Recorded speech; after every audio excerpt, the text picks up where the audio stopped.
Good morning po sa inyo lahat. Isa pang liyugto ng ating daily Bible blessings.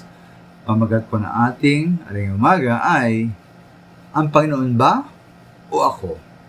Ang Panginoon ba o ako? Sa aking tagal minamahal bilang isang aktibong pastor, higit ng 25 taon, mari pong isang nakakapangambang pagbabago sa ating iglesia ito. Ang naging sentro po ng ating buhay at maginagawa, hindi na ang Diyos kundi ang ating sarili. Para bang isang extra o luxury na lamang ang maglingkod. Ito po yung maaaring makita natin sa ating saloobin ng attitude ukol sa gawain ng Panginoon.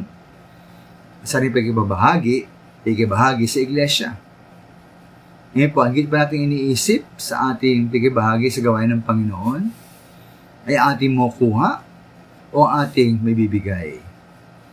Di ba iniisip higit ang ating pakinabang o ang ating mayutulong?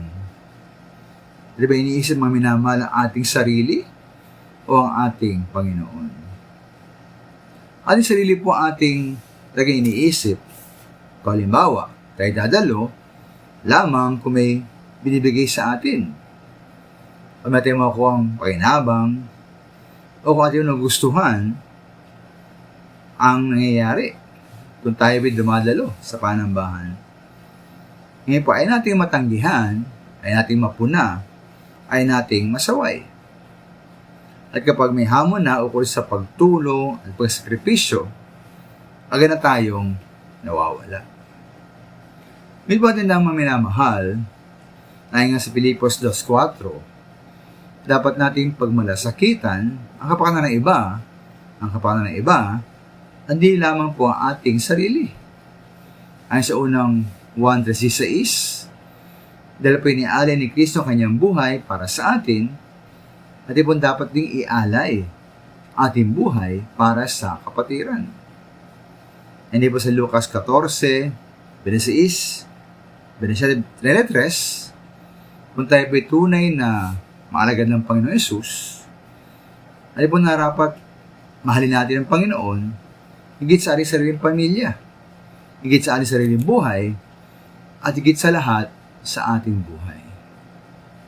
Kaya mga minamahal, wala pong lugar sa gawain ng Panginoon. Wala pong lugar sa gawain ng Panginoon ng isang tao higit na iniisip ang kanyang sarili kaysa ating Panginoon at ang gawain ng Panginoon. Nawa po, ating pong isipin lagi ay kung paano tayo makakatulong at kung paano tayo magsakripisyo para sa Panginoon at sa kanyang gawain. Maraming salamat.